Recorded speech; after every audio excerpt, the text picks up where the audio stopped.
স্থানীয় সময় শনিবার যুক্তরাষ্ট্রের রোড আইল্যান্ড অঙ্গরাজ্যের ব্রাউন ইউনিভার্সিটির ক্যাম্পাসে অতর্কিত হামলা চালায় এক বন্দুকধারী। এ ঘটনায় কয়েকজন হতাহত হয়েছেন। খবর পেয়ে ঘটনাস্থলে পৌঁছায় পুলিশ। আহতদের উদ্ধার করে নেওয়া হয় স্থানীয় হাসপাতালে। পুলিশ জানায়, বিশ্ববিদ্যালয়ে পরীক্ষা চলাকালে হামলা চালায় ওই বন্দুকধারী। হামলার সঙ্গে সঙ্গে শিক্ষক, শিক্ষার্থী সহ সংশ্লিষ্টদের নিরাপদ স্থানে আশ্রয় নিতে সতর্ক করে বিশ্ববিদ্যালয় কর্তৃপক্ষ। সন্দেহভাজন হামলাকারী পুরুষ বলে নিশ্চিত করেছে পুলিশ। এ ঘটনায় তদন্ত চলমান রয়েছে বলে জানিয়েছেন প্রভিডেন্স শহরের মেয়র ব্রেট স্মাইলি। সাংবাদিকদের সঙ্গে ব্রিফিংয়ে পুরো এলাকায় শেল্টার ইন প্লেস নির্দেশনা জারি করা হয়েছে বলেও জানান মেয়র। এই নির্দেশনা বহাল থাকা পর্যন্ত ক্যাম্পাসের আশপাশে বসবাসকারীদের ঘরের ভেতরে অবস্থানের আহ্বান জানানো হয়েছে। হতাহতের সংখ্যা বাড়তে পারে বলেও আশঙ্কা প্রকাশ করেছেন স্মাইলি।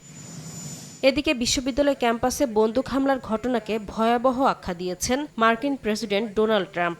পাশাপাশি হতাহতদের পরিবারের প্রতি সমবেদনা জানান তিনি। ব্রাউন ইউনিভার্সিটিতে গুলির ঘটনা চলতি সপ্তাহে যুক্তরাষ্ট্রের কোনো বিশ্ববিদ্যালয় ক্যাম্পাসে ঘটা দ্বিতীয় বন্দুক সহিংসতা। এর আগে গেল বৃহস্পতিবার দক্ষিণাঞ্চলীয় শহর ফ্র্যাঙ্কফোর্টের কেনটাকি স্টেট ইউনিভার্সিটির ক্যাম্পাসে গুলির ঘটনায় একজন নিহত হয়েছিলেন। নাসরিন রুমি, সময় সংবাদ।